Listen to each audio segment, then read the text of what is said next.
Welcome back to another episode of Pasture Pioneers.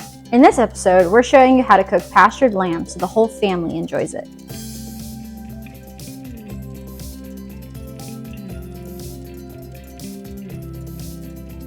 When we harvested our first lamb, we weren't entirely sure how to prepare it. We did some research and discovered that because we don't feed grain and because they're out on pasture, free to move around as much as they'd like, their shoulders and hindquarters need to be cooked low and slow to be more tender. We don't feed any of our lamb grain. We believe in raising lamb as nature intended with grass. So what I have here is a lamb shoulder from one of the cull ewes we harvested earlier a couple weeks ago. And one of our favorite ways to prepare a lamb shoulder or leg of lamb would be in the slow cooker. One of the reasons is because it cannot get easier than this. You season your meat, you put it in your slow cooker, and you turn it on. So today I am going to be just preparing it with a homemade Greek seasoning that my husband whipped together about a week ago. And I'm going to add some extra salt because I don't think this has salt in it. And this is going to slow cook for us all day. And by the end of the day, it's going to be falling off the bone, absolutely tender and delicious. Some people have a lot of preconceived notions about lamb because they're used to lamb bought from the store. And what we have found is it's a completely different animal. Seriously.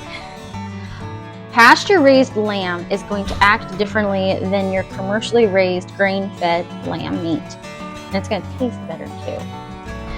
I also have noticed we have had a wool sheep, and then what we have right now are Katahdins, and Katahdins taste way better. I'm not entirely sure why the difference is there, but something about the wool sheep, their fat tastes so strong that I regard a lot of their fattier cuts of a wool sheep as inedible. I've tricked my family into thinking that lamb is beef. And honestly, they're not that different of an animal. They're both ruminants. And so when you think about it that way, why should it taste any different? I feel like this isn't as well known, but interestingly enough, back before the World Wars, I think it's World War II, but you can correct me if I'm wrong, lamb was actually a huge staple in the American diet, more so than beef. And from my understanding, let's just slide right on. From my understanding is the men who went to war for us, their rations were primarily lamb. And so they came back from the war and they were tired of lamb. They didn't want anything to do with lamb because it reminded them of the things they'd seen. Reminded them of being away from their families. So I've got this seasoned. I am just going to put the lid on it and turn it to low. Around lunchtime, I will probably flip them. So these are some of the sweet potatoes that we harvested from our garden. And this is one of the favorite ways that we like to use them is by making fries. Especially we've got like a really big one like this. It's just an easier way to process them if they're really big.